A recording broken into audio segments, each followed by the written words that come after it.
Hello, everybody, and welcome to my live stream with Walt Meyer of Walter Meyer. Hoe ook al jy verkies ek jou voorstel, Walt. And today's going to be quite a fun discussion. It's about, I think, a topic that's really, really relevant before the lockdown, and it's definitely going to be relevant in like our post-lockdown economy. So Walt, I've known Walt for some time. He's a good friend. Walt's a gun guy, but more importantly, he's also, I'm just going to go and call you my wilderness survival expert, because Walt climbs mountains. He's climbed high mountains on several continents, including Canada and the US. You've been doing what can we call expedition medicine and wilderness rescue and mountain rescue, and you have an extensive CV. So, Walt, just tell us a little bit about yourself, your background, and then we'll just plunge right into the juicy parts of the chat. Thanks, Gideon. Thanks for having me. As you said, I was actually started working in the adventure industry about sort of 26 years ago. And then went into emergency medicine after that, and then sort of started combining the two.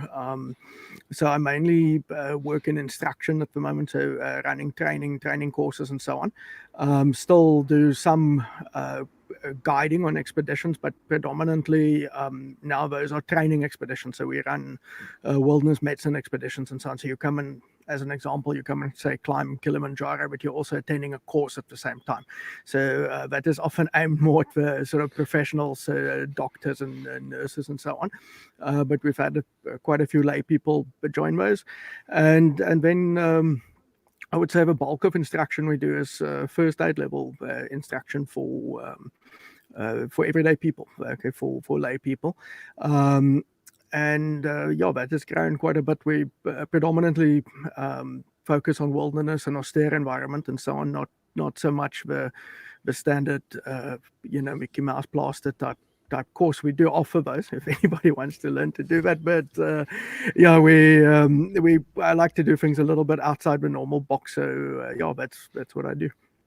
Okay, no, excellent. I think that's a really good summary. And one thing that you're quite famous for, and that I still would like to do, and I think it's one of my first things I'm going to spend money on when lockdown is over, is the Stop the Bleed course that you guys do. So you do Stop the Bleed, you do all sorts of first responder, first aid training, a lot of trauma-related stuff. And would I be correct in saying these are skills that would put you... So firstly, a lot of your courses are not only on par with a lot of proper first responder type paramedic stuff. They're not certified, so they're not going to allow you, a discussion you and I had earlier, they're not going to allow you to work in that environment. But if you need to obtain a skill set that can allow you to keep yourself or other people around you alive long enough to get them to more advanced healthcare, Wild Medix is a service provider you'd come to, I presume. So tell us a little bit more about austere sort of environment medical skills. And I know they're important, but why do you say they're important, Walt? I think just to clarify that, maybe in terms of working in the field, a lot of people have a requirement to be a sort of a certified first aider or first responder for the work environment as well in which they work. So a big market for us in terms of the wilderness first responder training and so on, which we do, which is basically it's like a very advanced first aid course. And the certification that's issued for it is for people who do need it for work, but it's normally for a related field, such as adventure guiding and so on. So for the guy to work as an adventure guide, he's pickings of work becomes better the better qualified he is. So in that case you can work, but you are correct in saying that you couldn't say use a first aid certificate and go and obtain work as a medic on an ambulance or at an ambulance service or something. That is that system in South Africa has changed a little bit over the years. So we used to have a short course system which is very similar to what happens in most parts of the rest of the world, and then that got changed into a sort of a degree 3 course. So if you wanted to register now as a medic, you would have to go to Technikon or University of Technology, whatever you want to call it, but you'll have to go for a number of years to qualify to work professionally as a medic. So that's a bit different to first aid training. However, I think the type of first aid training that we offer, it's very much, it is aimed at the person who is not a medic, who doesn't have that background, and needs to deal with emergencies on a daily basis. And I think that saying that it's almost become a little cliche now, this saying of you have to be your own first responder, right? It's sort of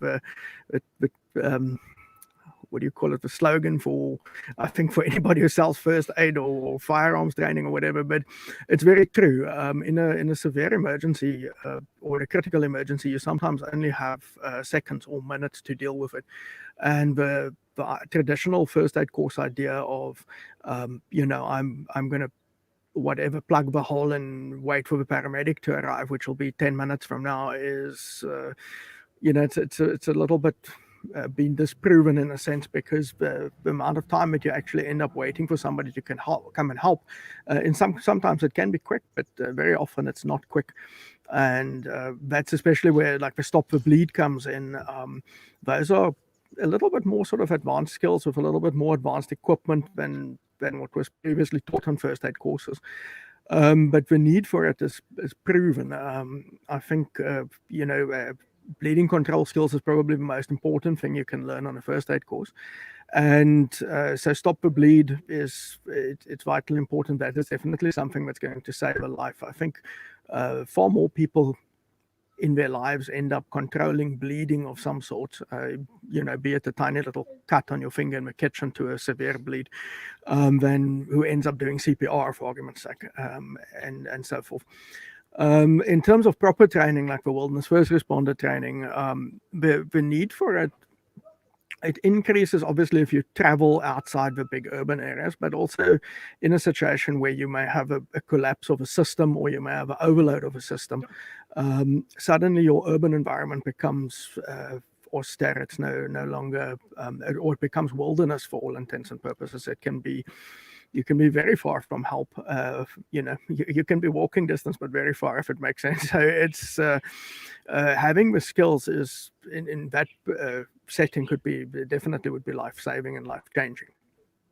Yeah. This is very much a gun blog / gun website that Paratus is. That's the foundation of what we do. Yeah.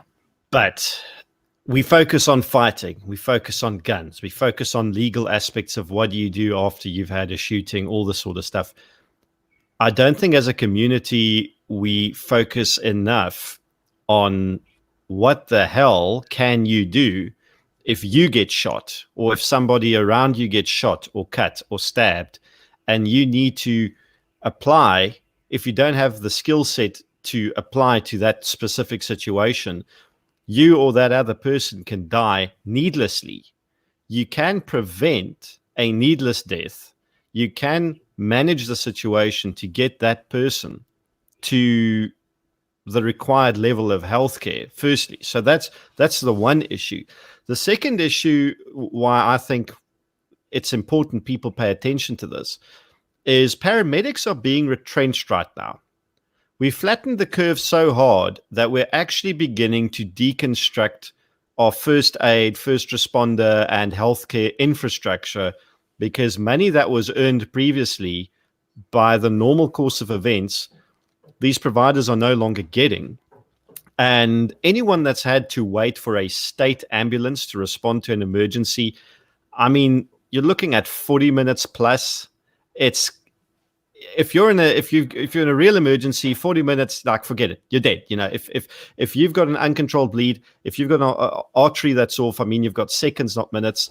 And this is the kind of post-lockdown future we are probably heading towards, where there isn't necessarily going to be more strain. There might be.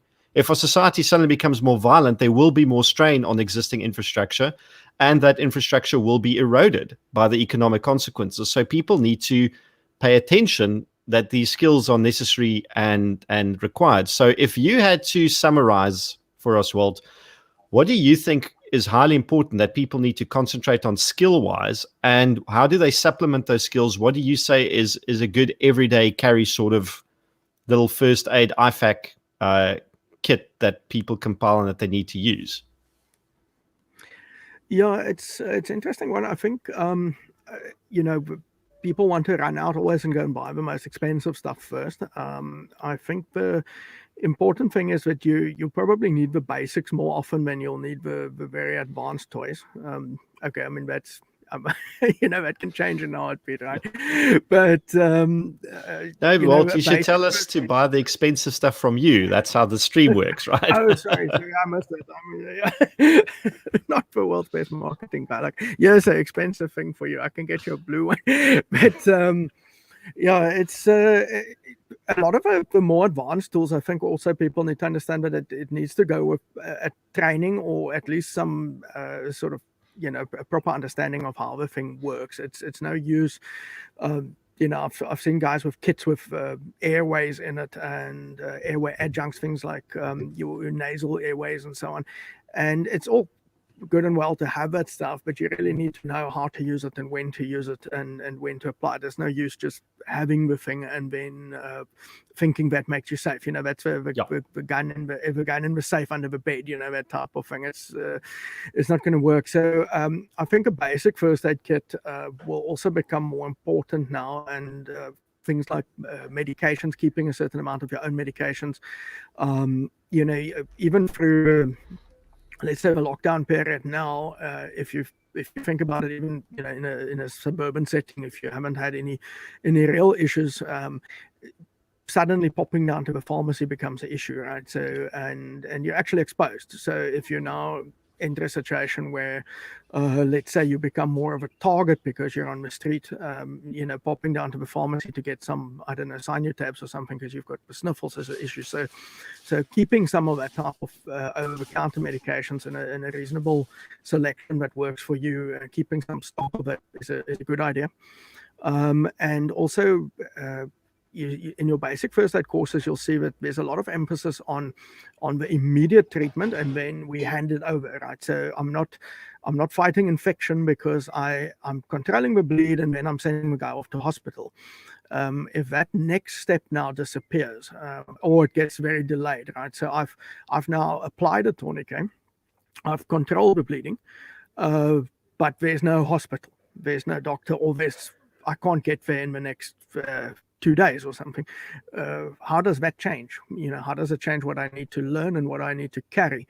Because suddenly your wound care becomes quite important. So I think in both wilderness and urban survival situations, where if you look at where people have experienced things like they've gone through wars and revolutions and so on, a lot of the feedback that you'll get from people is that a lot of those basic things become quite important. Things like how to, I've got my finger in the kitchen now, but now I've got an infection, and in our normal life, you go to the doctor and he's going to treat it and you get some antibiotics. What happens if now I can't get antibiotics? So I have 2 boxes of antibiotics in my cupboard, but I want to avoid using them because I might need them for something more serious in a week's time, right? Or I might need to use them to barter something with. So, how do I care for that thing using basics, or even things around the house? So wound care, infection control, being able to identify certain illnesses, signs and symptoms, dealing with those things become more and more important. So a lot of those uncool skills, right? It's not flashy to go and go on an infection control course. The pictures you see on the board is kind of grim, but it becomes very important if that situation gets worse and worse, right? So the basic first aid kit's very important, and then one can start supplementing it with things like tourniquets, hemostats, which are basically you get the non-chemical hemostats, which I'll show you. I brought some stuff today. There's a package of it. Basically, it's a roll of, where's my camera? It's a roll of cores that ends up like that. That's a non-chemical hemostat. Okay, it's for blood clotting, and then you get a chemical hemostat, which you've got a dressing that has a chemical on it that helps or assists with blood clotting. That is important. You could consider something like chest seals, but also learn how to make some of it, okay, how to improvise it. I think a lot of short courses, if you look at Stop the Bleed, because of a time constraint, you're focusing on, I've got a tourniquet, I bought a tourniquet, I've got 1 or 2 tourniquets, I'm using them. Okay, what happens if I now need 4 or 5 or 6 tourniquets and I only have 2?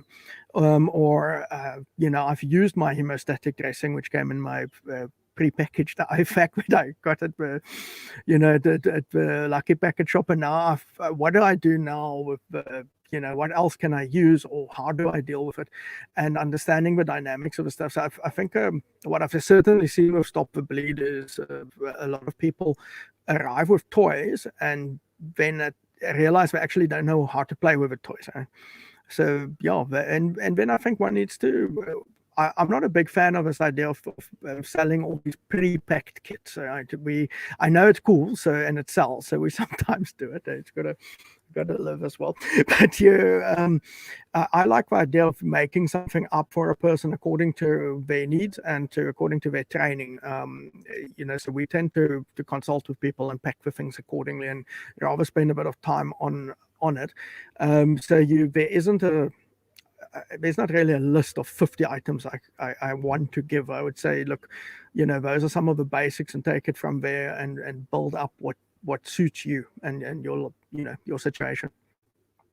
I think what I also take away from this is it's very important for people to not do the thing that it's not just in the gun community that we're guilty of this, but we fixate on equipment. We fixate on cool stuff. We're a little bit like magpies in the sense of, if it's shiny or expensive or cool, we kind of fixate on it, and the skill set that comes with using it then isn't part of the process, or rather that we don't acquire that skill set. We don't put as much energy into acquiring it. So do the training. Stop the Bleed is probably, I think, for many people that have started thinking about the sort of austere environment, medical type training, that's usually their first stop, I'd imagine. Walt, like how popular is it as a course? Because it's advertised quite wildly, and I'd recommend people do it. I need to go do it.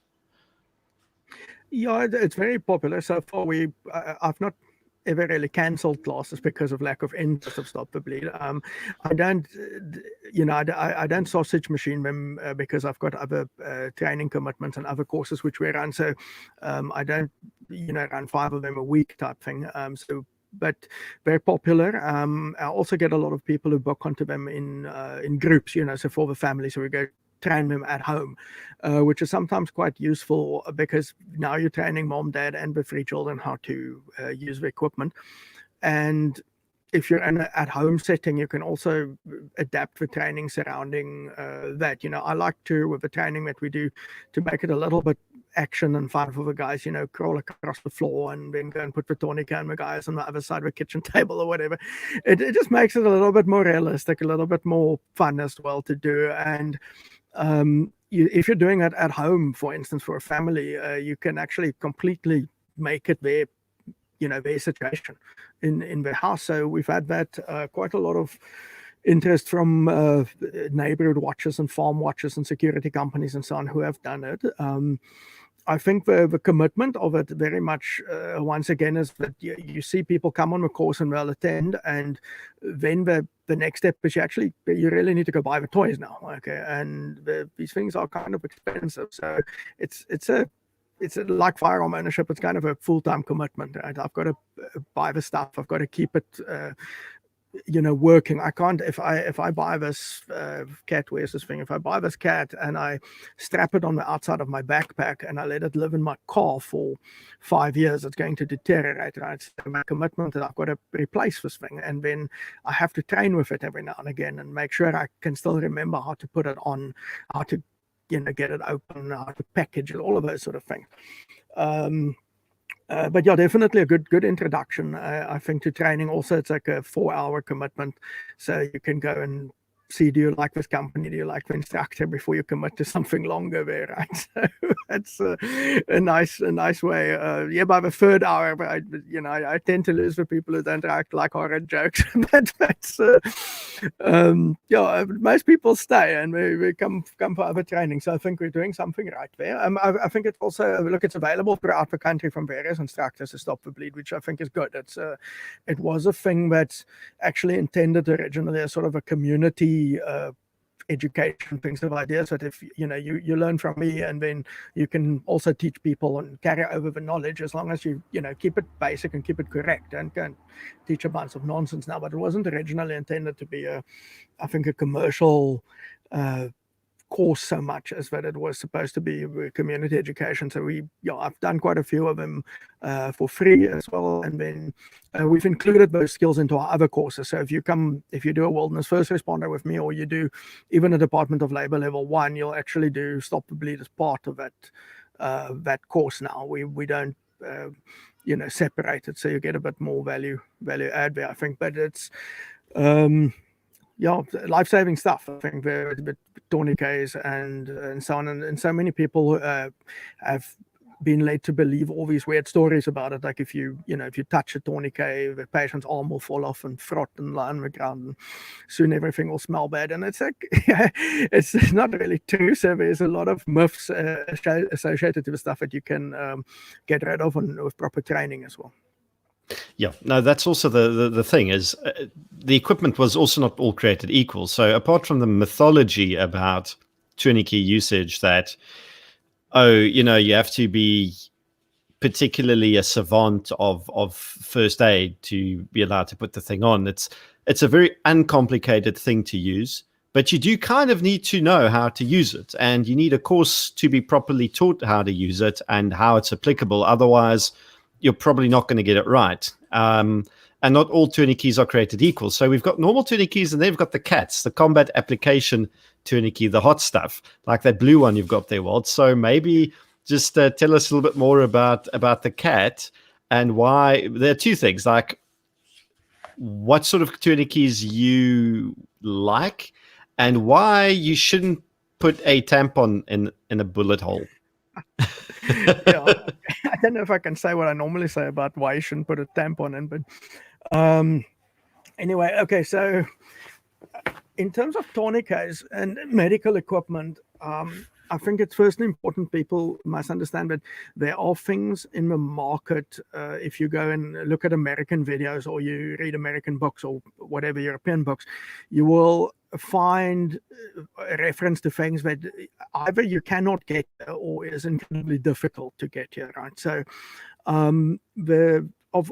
the tourniquets that you get commonly in South Africa, you get the CAT or this one. So where's my camera there? I'm getting this the wrong way around.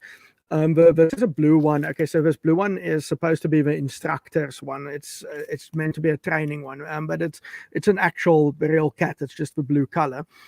So you get them. I brought an orange one. Here's an orange one. So you get an orange one. You get a black one. It's probably the most commonly bought and commonly available tourniquet in the country. It's also the most commonly copied and faked and infringed thing that you'll find. So you can get a CAT and you can get a copycat, right? So there's that would be probably the most popular one. And let me just see if I've got. I normally in my own bag, so I'm looked. Yeah, here we go. This one, this is a softy, okay, or softy W, softy wide. There's the other fairly available tourniquet that you'll get in the country, and then you get the one from Sam Medical Equipment, which unfortunately I don't have one here. It's at the lecture room at the moment. It's got a buckle that clicks into place at the correct level of pressure. So those would be the three most common ones. And as I said, unfortunately, actually the copy of the CAT you seem to find more often in shops than the actual CAT, because of the price difference in that. Now there are lots of companies and people who copy this CAT tourniquet. So you're going to have various degrees of quality in the copied tourniquet. I think also I own quite a lot of copied tourniquets, not for use in but for use in training. We actually had them at the stage because they're so cheap. You can buy 3 or 4 of them for the price of an actual cat, and they work exactly the same, they look the same, and so on. So we use them for training at a stage. And then what I found in training, what is interesting, is that we would break them in the training course. Okay, so the windlass, which is this part of the tourniquet, a little stick thingy, okay, that often broke off. And the other thing that happened is that you had stretch here where the buckle connects, and that stitching often stretched apart if you use it. Now, keep in mind that tourniquets they're really single-use devices, right? So if you're going to apply it for real and this thing gets covered in blood, it's typically not the thing that will now get washed and reused. It will get disposed of, and you'll buy a new one. So training is, of course, quite an unusual thing for this tourniquet, right? Because it gets applied over and over and over and so on.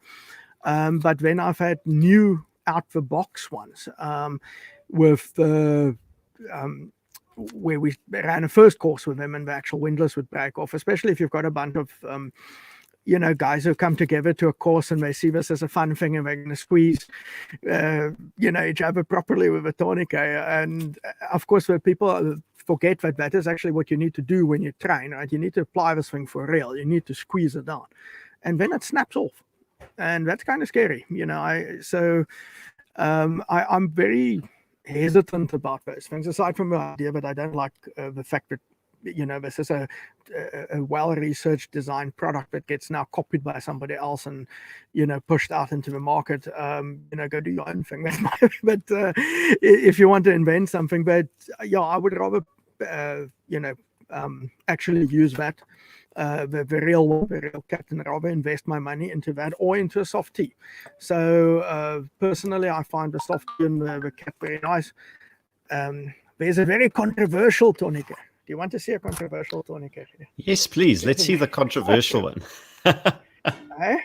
It's controversial, man. This is there'll be some oaks now who leave or who'll wet themselves because I pull this thing out. But it's so this is an interesting tourniquet. This is not actually sorry, I'm battling with camera to get it. This is a thing called a rat tourniquet. That's the brand. It's so this is an original rat tourniquet. I got a handful of them about a week ago. So it's one of the first times I actually got hold of this. Now, this is, when I say it's controversial, you can go read about it, whatever. There's a lot of stories about the thing and the people who make it and how they market and whatnot. There's politics. I don't, I'm not typically not really interested in the politics. For me, the interesting is, does it work or does it not work, right? So yeah, that's our plan at the moment, is to test a bunch of these, like actually test them. And there's a master study that's going to happen at UCT on them as well, to have a look. I like testing things. I don't want to just go and take some guy's opinion on whether it works or not. I think the important thing with something like the rat tourniquet is that we are getting increasingly numbers of people on training courses who pitch up on the course with us. Now, this is not something that I'm aware of that you can buy the actual original in South Africa. So, guys order them from overseas. I'll give it to my secretary. So guys order them from overseas, donkey. And they see, I got coffee, Gideon. I don't know how you, but oh no, I already had. So I got given some. I can't go ting anymore and get a cabin attendant to bring me any. So those days are done. Those days are done. You'll have to have it delivered by Mug and Bean. Right? Anyway, so back to the rats. Guys are coming on courses. They have these things. They bought them. They buy them overseas when they travel. They order them. The world's very small now with mail order and stuff. So they get them from all over the show.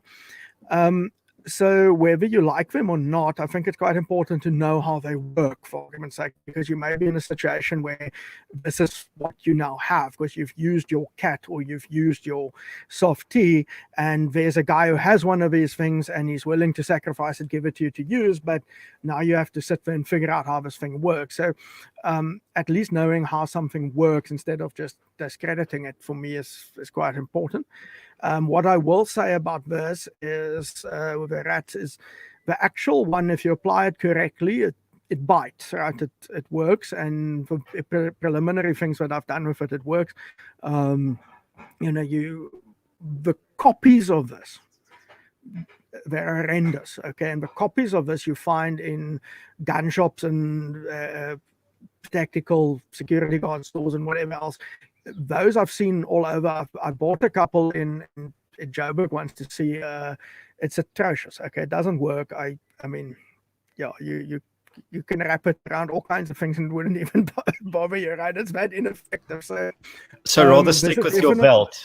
Yeah, definitely something where if you want to look at this, is to actually go through the effort to get the original, but then as I said, now I for me the jury's out on the thing still. I will still try it first and then decide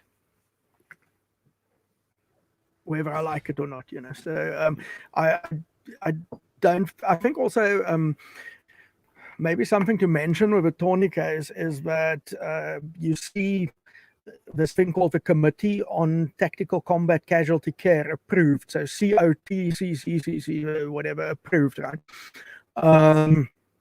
And I think people need to understand what that type of thing means. It means that that committee looks at tactical combat casualty care, which is a military setting. It's exclusively military setting. It's not civilian setting. And they test equipment for use in that environment. Okay, so you will see that the cat is COTCCC approved and the rats is not. That doesn't necessarily mean that the rats doesn't work. It means that they don't approve it as a primary piece of equipment for that specific setting, if that makes sense. So I think people need to really understand when they read about things like that, what is it exactly and what is the choice that I'm making. Something like the rats would have a huge benefit if you were, for argument's sake, if you worked with dogs, for instance. So let's say you're in a dog unit or you're in a canine search and rescue unit or something, or you just want to, I don't know, take care of your pet at home in case. You couldn't apply a cat or a softie to a dog. It doesn't work, but you can apply a rat to a dog. So it would there's a chance there. And then with really small children or very small adults, you may have a problem with your belt-like tourniquets, whereas the elasticated tourniquet may actually work in that type of environment. But yeah, I'm not saying this thing is that as I said, I got it this week. I want to try it first and see where it's going. Well, listen, but, yeah, we're all about evidence-based approaches, aren't we? So. Exactly. All right, so we've gotten quite a couple of good questions, which we will get to near the end as well. But Clint Croning asks a really good one, and I don't want to forget to scroll to it. He says, where should you carry your tourniquet on your body to make it accessible in an emergency? Which I think is a very relevant question, because chances are if you've got an artery that's off, you're probably going to need to get to this thing relatively fast. I mean, you don't have a lot of time. Yeah, we keep it up there. Clint, thanks. Yeah, that's a very good question. I think there are going to be things now that you've got to consider. So you've got to consider your lifestyle, your clothing that you wear every day, and so on. I mean, it may not be reasonable for you to carry a tourniquet, in the same place as whatever a policeman might carry it or something. I think for me, I like having it on my person, at least one, if not two, on my person, instead of having it in a bag. So midline is quite so yeah, around your belt, if that makes sense. So because if I carry it in a leg pocket and I don't know, get my leg blown off, then there goes my leg with a tourniquet in the pocket on the side, and I've got the stompy with nothing, right? So but will you be getting your leg blown off? Probably not, or hopefully not, but it could happen, right? So, yeah, if you can, on the trunk of your body is always better. On the belt, if it's possible, for guys who carry firearms, gun belt's nice and sturdy, and you can hide it. But then once again, is it suitable for your environment, right? So if I work in an office and I have to wear a suit every day, I cannot necessarily strap a tourniquet on my belt. My boss may not approve, where do I carry it now? So then I may have to use it in another pocket. If I'm going to put it in a pocket on trousers, I like to use the back pocket, right? And so in the gatsak, not on the leg necessarily, but for that same reason, okay? Because if they blow my leg off, I can still tourniquet myself. If they blow my whole pupil away, then I'm probably dead anyway, right? So tourniquet is not going to help me. So if a tourniquet disappears in the process, yeah, so be it. But yeah, where is it accessible for you? Where is it reasonable for you to carry it?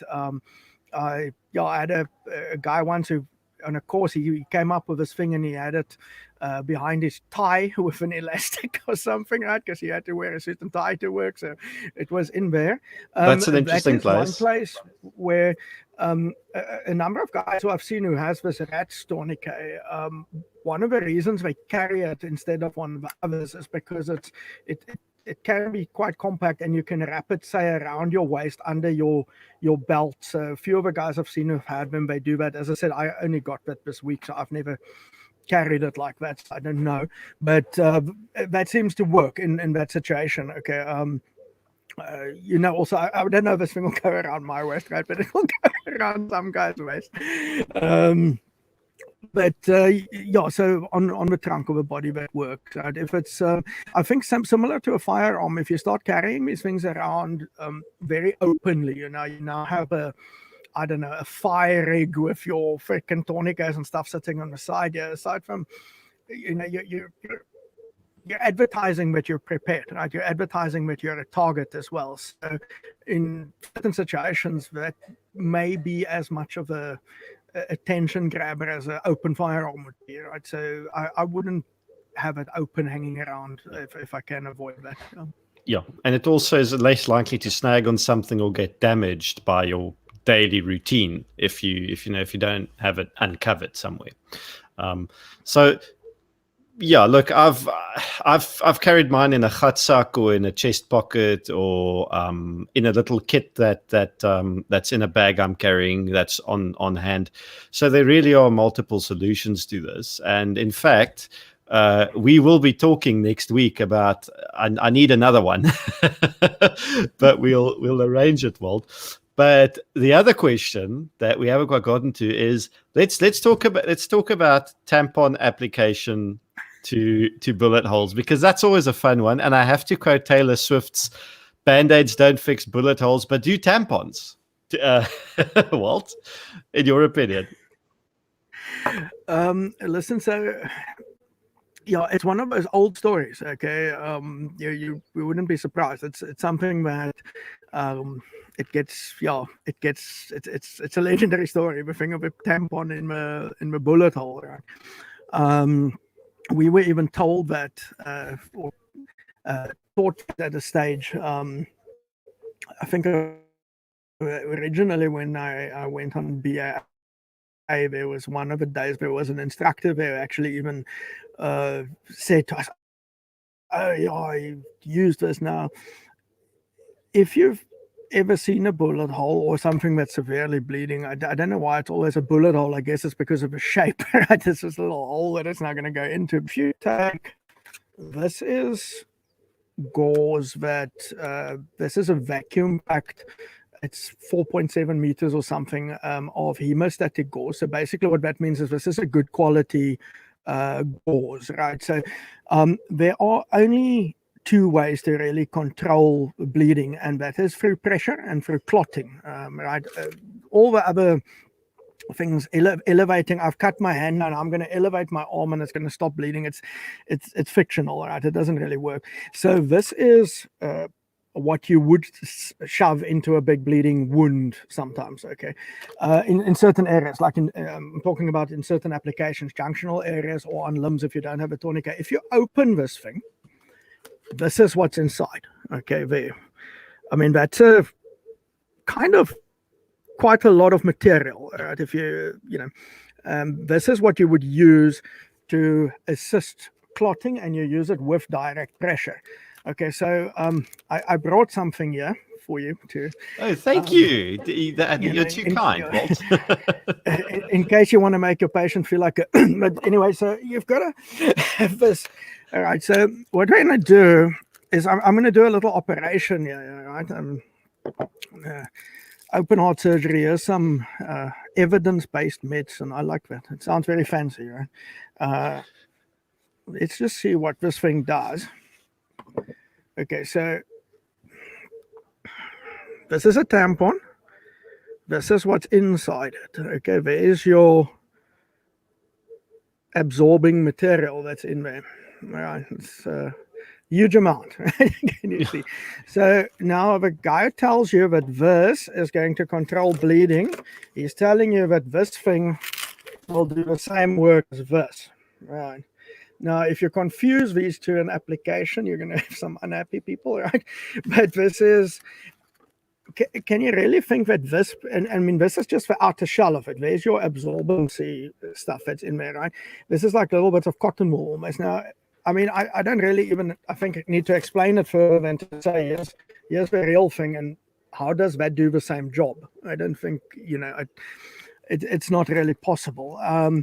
And remember that, I mean, tampons are made to absorb. Okay, so it's not meant to clot. It's meant to absorb. It's a hygiene product, whereas clotting is bleeding control. Okay, this thing gets stuck in the, this thing here is for clotting and to aid clotting. Right? So yeah, it won't work. It's very much. Also, if you look at the idea of a gunshot wound, you have a channel, right? So you have a permanent cavity, that is where the projectile's gone through the person, and then you have a temporary cavity around that. So if I've got, if this is this thing here, if that represents the wound channel that I've got, so I've put my 58 special snubby here through the person, right? And now there's a wound channel. That is where the projectile's gone through. Obviously, if it's a hollow point, it's going to open up, hopefully, and it'll make a bigger channel, right? But then surrounding that thing, you're going to have the temporary cavity. That is where things have been pushed out of place. So your organs have been pushed out of place, tissue's been pushed out of place, and so on. In theory, if that person survives, that temporary cavity will heal, right? The permanent cavity is gone. It's destroyed. So the idea now is, I've got this gunshot wound, and I'm going to stick the tampon in there, and then I'm now plugging this hole.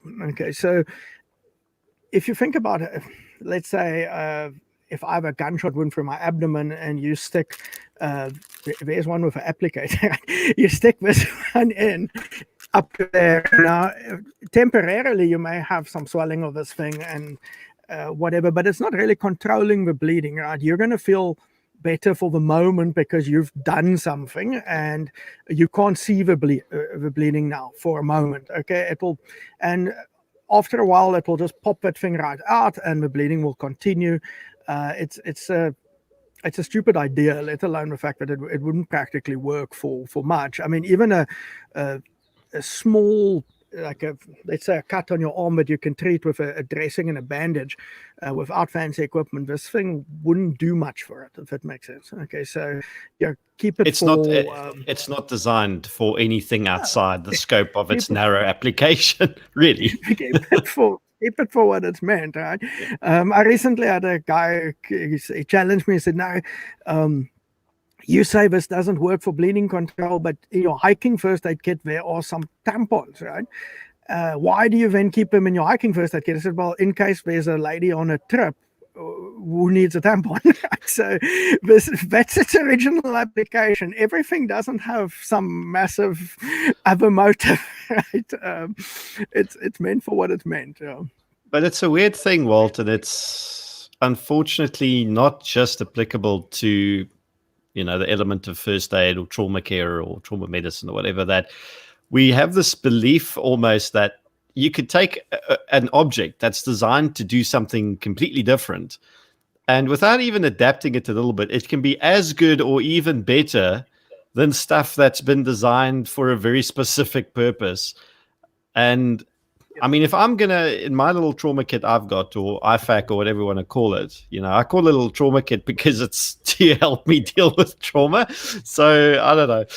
It's all the same thing, but I've got stuff in there that's designed to help me wound pack, to help encourage clotting, to help me put pressure on wounds. I've got a chest seal. I've got the tourniquet. This is stuff that's specially designed. It cost me money, but I don't feel like if I'm on the floor after having like taken a bullet to my right lung, that I want to try and jury rig something into a chest seal on the fly there, or if I've got an arterial wound to my right arm and I'm busy bleeding out, that I want someone to try and improvise a tourniquet for me, if I can just have the stuff on me. On that, got two good questions so far as well. Jonita asked something that, from a preparedness point of view, and Jonita, thanks for tuning in. Like, she's one of my regulars now, so she always tunes in. I really appreciate it, and we're going to try help get her a gun. Hopefully, I put her in touch with the bunker, so we'll talk about where people can find you, Walt. But you need to ask: are there alternative fabrics that you would have lying around the house that could be suitable to the same purpose as gauze? Yes. Look, the first thing I want to say about that is just that you do not have to go buy the most expensive military grade gauze or whatever in the fanciest packaging that you can find. You get really quite cheap gauze bandages, which we keep in. I mean, most first aid kits actually come with them. People just don't realize that you could actually stuff that into a wound if you need to. If you took that bandage apart and you pulled it, you'll see it's actually gauze. It's not sort of a cloth bandage. Then other things at home, I would certainly look more at things like cotton cloths, your dish towels, that sort of thing should work quite well. I think the cotton t-shirt, maybe, that sort of thing. If you take a shirt like this, like what I've got on is one of these K-way, whatever, sort of outdoor trekking type shirts. Now, this thing, it, in my mind, wouldn't do very well for blood clotting, because it's a smooth material. It doesn't have that fibery webbing appearance. If you know what I mean. If I pull this, you can see that it's gauze, right? So if I pull a cotton t-shirt, it's going to pull like that. The fibers will pull apart, whereas this type of thing won't. And it's got a smoothness to it. When it's new, it's almost water resistant, so that, like your soft shell jackets and stuff, that wouldn't work very well for it, whereas a cotton or a woolen jersey or something may work a lot better. Certainly what I've seen on duty a lot, where people have helped themselves or helped other people, is typically it's the tea towel, right? The dishcloth that goes in. I don't know if it's because it's the cheapest thing, it's not granny's doily, but it goes. People use it, and then I've seen it work in patients who've helped themselves with it. And the other thing that I have come across a few times are people who have used a belt to try and improvise a tourniquet from on themselves. One patient specifically really saved himself with it. One night he had a severe cut in his leg. He tried everything to stop it, and actually when we got to him, he had tourniqueted his leg with a belt. I think the thing with it is he was hanging onto the belt using brute force, right? So what he basically did is, if you take the cat here, basically the first movement of the tourniquet, right, he just used the belt buckle and he pulled it really tight and he hung on to it. He had his hand clutched up right there and he was hanging onto it with brute force. Now, that can work, as he did. He managed to control his bleeding with that. But when we got him, he was very weak already and he was about to faint, right? And if he had collapsed, he would have let go and then the bleeding would have started again. So it's not a, you know what I mean? It can work in certain applications, but it's not a guarantee. It's not ideal, no. The actual thing is definitely better. But yeah, around the house, you do have things. Now, please, other things that you have around the house, such as curry powder and sugar and flour and whatever else that people like to chuck into wounds. I've seen patients where, they get injured on a building site and the buddy comes running up and he pours cement onto the wound because that's going to control the bleeding, right? So what the people are trying to create when they do that is some sort of a chemical hemostat. So because they pour something on there that creates a paste, and then it's very much like the idea of a tampon or whatever. It may offer for a moment that it's going to look like it's working. But ultimately it won't work. It's not meant for that. If it's sometimes people apply it also to wounds where they don't need it. So I've got a cut on my hand, now I pour curry powder on it. Now it clots it up and I survive with a curried hand. And now I now believe that this is how you control bleeding, but the person doesn't realize that it's not actually your curry powder. I see Janita's asking me curry powder with a alle uitroeptekens, but it's I've seen it way more than you think, actually more than anything else, curry powder on wounds. And so don't. So that's not recommended. Don't do that. No, look, it won't do what you want it to do. And then your chances of an increase in your infection and your aftermath of this injury it becomes worse and worse and worse. Now, once again, in your normal situation, infection isn't the first aid issue in the urban area. It becomes a hospital's issue. But now, what if you're far away, or you can't get to hospital, or the system is already very busy, and now you're pouring curry on people, making it worse because now the doctors have to fight the virus and curry flavor, mild or hectic, whatever. But it's so please don't turmeric, all those things. Stol dripples is the other thing that, if you heard of stol dripples, it's this old Dutch medicine that you can buy at some places. If you pour it on a tiny little cut, it burns like all hell and it controls that bleeding. But it's sort of like castor oil, right? Or castor oil. It's stol dripples is to teach your kids not to play with knives. Right? You cut your finger in the kitchen. Okay, I'm going to put some stol dripples on me. Bloody, I'll never touch a knife again. But it's not life-saving. So, and people believe us. I've got guys come on courses. They say, I've got stol dripples. You just pour it on anything and it'll stop the bleed. It won't. Okay, if it was that effective, the whole ambulance would have a can of stol dripples in the back. Exactly. Yeah. So that's a myth busted. Then we've got a YouTube comment from is this Laleo? Anyways, what things would you recommend to have in a small medical pack to carry around for an emergency? Any kind of meds or specialized equipment like a suture kit? Okay, look, in your normal first aid kit, obviously you've got to look at what you need. Okay, so let's say you have a known allergy to something which triggers a severe allergic reaction in you, let's say bee sting or whatever, food allergy, nuts, seafood, something like that. You would want things to deal with your issues or your family's issues like that. So you may need asthma medication, you may need epinephrine auto-injector or epinephrine, it's like an adrenaline syringe, those sort of things. So that will depend on your personal situation. Certainly, in terms of medications, I think something that is useful to have is your antihistamine type medication, especially a stronger antihistamine, because allergies are funny things. But how do you find out that you are severely allergic to something? It's by having a severe allergic reaction, right? You don't find it out. Most people don't go through for a battery of tests to find out, am I allergic to whatever, some type of fynbos or something, and then one day they walk into that plant and suddenly they have this massive allergic reaction. And as an adventure guide, I've certainly experienced that I have clients who are now, they're in a whole nother zone of the world, right, with different allergens and stuff, and suddenly the guy will have an allergic reaction because of either something he ate that he's not used to or because of the plants and the environment. So antihistamines are one of the drugs I would look at having. If you have an asthmatic in the family, something like an asthma inhaler is useful.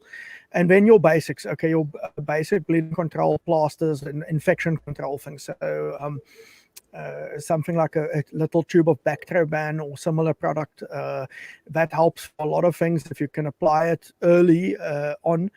you can prevent infections and so on in the first place, rather than fight that infection later. So I would do that. And then obviously, then there's once again the EFOC type equipment that we spoke of earlier is, your tourniquets. If I'm going to start with a kit, I would start with getting tourniquets, so 2 tourniquets if I'm going to add that, and then look at your other expensive products. Not everybody can go out and go and buy 2 cats and drop 1,500 rand on it or something right away. So, buy one, buy the next one, then start looking at things like your gauze, like this big thing of gauze that I showed earlier. And there's things like $40, right? So you can most people can afford that, or a lot of people can. So build the thing up from there. And then once again, look at where you travel. I've had to ask myself this question a lot because of a lot of the work I do, especially as a remote medic, is I work alone. So I will be alone with a group, or alone with an expedition, or alone in a whole other country. And you've only got that amount of baggage allowance that you can have. So if you're sitting there with a bag and you say, okay, I've got these 50 guys I need to look after for 5 days and in the middle of nowhere, what is my worst case scenario? What is my best case scenario? And plan somewhere along those lines. So it's going to be a little different for everybody.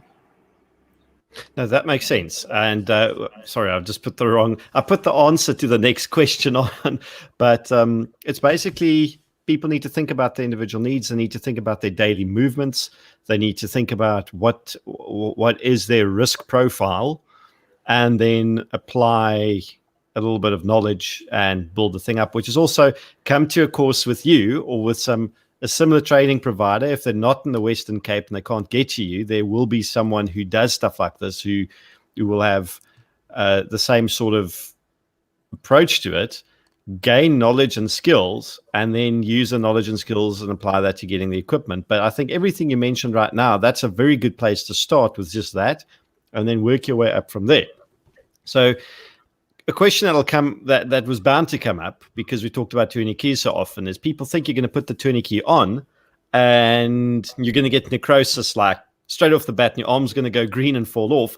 So Clint asks, duration of tourniquet use before damage to a limb, roughly. I know that they can be on there for quite some time, but you're going to tell us exactly what the scope is. It's an interesting one. Look, there's a lot of research being done into this, and there are lots of research that people can find online if they're interested in that as well. So at the moment, if you look at stop the bleed training, for instance, stop the bleed training only teaches you to apply the tourniquet. It doesn't really teach you what to do after it's been applied. It's apply the tourniquet, get out of the hospital. Right? The hospital will deal with the tourniquet. If you're in a situation where that is not possible, either due to distance or whatever the situation may be, you can't get to hospital, learning also how to possibly remove a tourniquet becomes quite important. So if that would be the difference between, say, a short course and a longer course. Yeah. Something like Wilderness First Responder, you'll learn to remove it. So the current textbook answer to that is 2 to 4 hours, okay, is sort of your safe window. And then but there are a number of studies out there that shown people having it on for a longer period of time. There's one recently I read where the guy had it on for over 9 hours, and he made a full recovery, no loss of function, no sort of after effects of it. I think it's just important about those studies is to keep in mind that a lot of them are done on serving military personnel, right? So they look at a battlefield condition. The guy gets injured, he gets a tourniquet applied, they have the time on it, he now gets eventually to field hospital or whatever a couple of hours later, and they can actually do that type of research on it. But then keep in mind that those are typically it's people between 20 and 40, they're quite fit, muscular, etc., good oxygenation, good circulation, and so on, where it's going to be a little different if you're applying it to your Oma maybe, and whatever. So but yeah, so that window is 2 to 4 hours would be fairly safe for most people before you start having issues. I think if you start looking at remote care, you definitely need that additional step. Like, okay, I've now applied it. How can I take it off? When do I take it off? What do I do once I've taken it off, and so on? And what are the risks associated with it? But that is, it's a high level of knowledge compared to what you can pass on, say, on a stop the bleed course.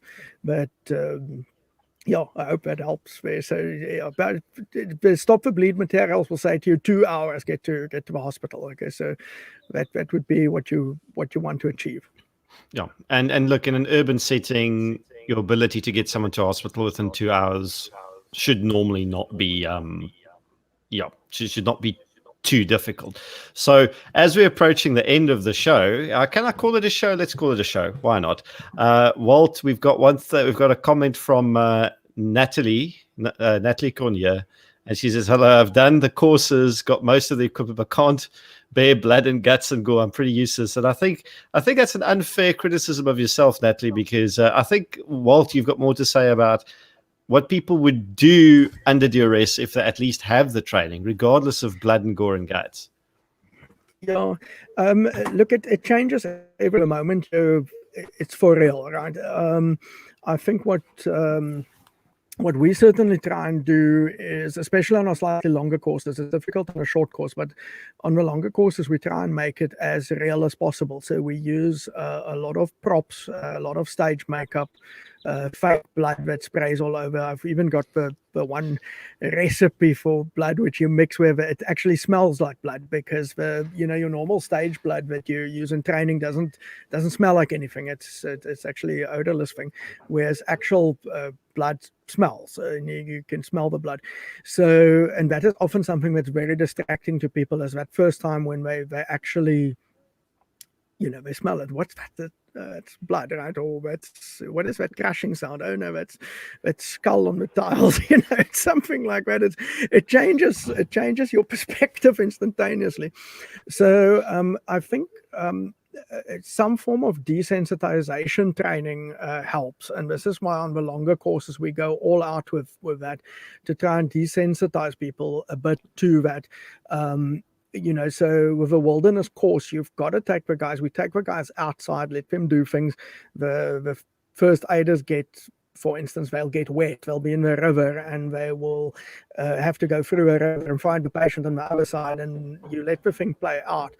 And so that they really get cold, they really get stressed, and so on. And that helps for training purposes. So Natalie, the best I can say to you is some desensitization training with good simulations, and then possibly trying to get some experience for real, which could be something like volunteering at a hospital, even if it's just mopping the floor, right? You get used to it, and our hospitals can use that to a certain extent. So or getting onto an ambulance or something where you can work as a third or a fourth person on a vehicle, and actually have medics there who will take the responsibility, but it gives you that opportunity to maybe bandage something, or just see what it looks like, smell what it smells like, and so on, and that helps. So one of the programs we've been working on with one of the ambulance services locally is some sort of a volunteer program where the guys have done first aid training with us will be able to actually go out on a response car and on an ambulance. Unfortunately, that got a bit stopped now due to this whole thing that's going on at the moment, or the lockdown. But after that, we'll hopefully continue with that program again and get it up and running as soon as possible. And then the guys who've been trained as first aiders will actually have that opportunity to go out and do things under supervision, and that helps. That's the only way to get used to it, is you got to go do things. Yeah, get the stress inoculation and get used to the smells and the sights and the sounds of it. So, Walt, I think what everyone would like to know is, where can they find you? Because you've got your wildmedix.com website next to your name, which is a bloody good idea. I'm going to recommend all the other guests start doing stuff like that. So that's one place. Yes, so they can go on the website and they can email from there. So if they want to email me, it's just Walt, W-A-L-T, Walt at wildmedix.com. Or you can even call me or send me a WhatsApp. My number is 082 770 7876. You're welcome.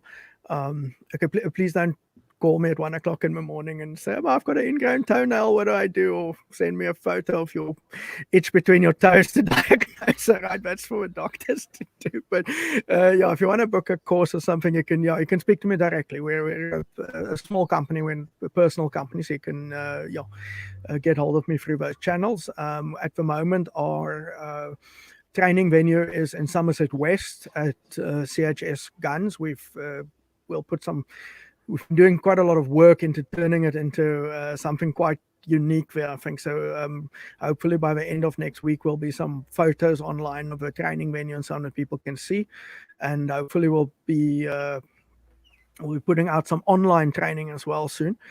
And then I do run courses not only throughout the country, but throughout Africa. We work. So from time to time, we do have courses in other areas. At the moment, I'm hoping to expand with more courses in Gauteng, so Johannesburg, Pretoria, and Magaliesberg, that type of area, as soon as we can do that again.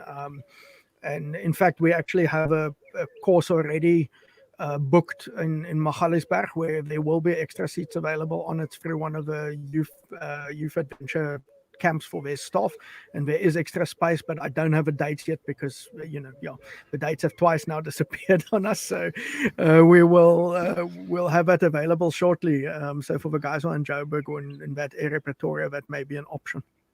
Fantastic, Walt. And I think that covers us for today. We definitely have follow-up talks on this because there's so much to unpack, apart from the politics of 20Ks and individual first aid kits. But there's a lot of exciting stuff happening and on the horizon. And thanks for taking an hour of your Saturday talking to me, talking to the readers, listeners, watchers, viewers, whatever you want to call them, and answering the questions. And we'll definitely do it again soon, Walt. And to everyone that's tuned in, thank you. Thanks for watching and listening. Yeah, thanks, Gideon. Thanks to you and the guys who came to spend the time with us. Thank you. Absolute pleasure. And have a fantastic rest of the weekend, everyone.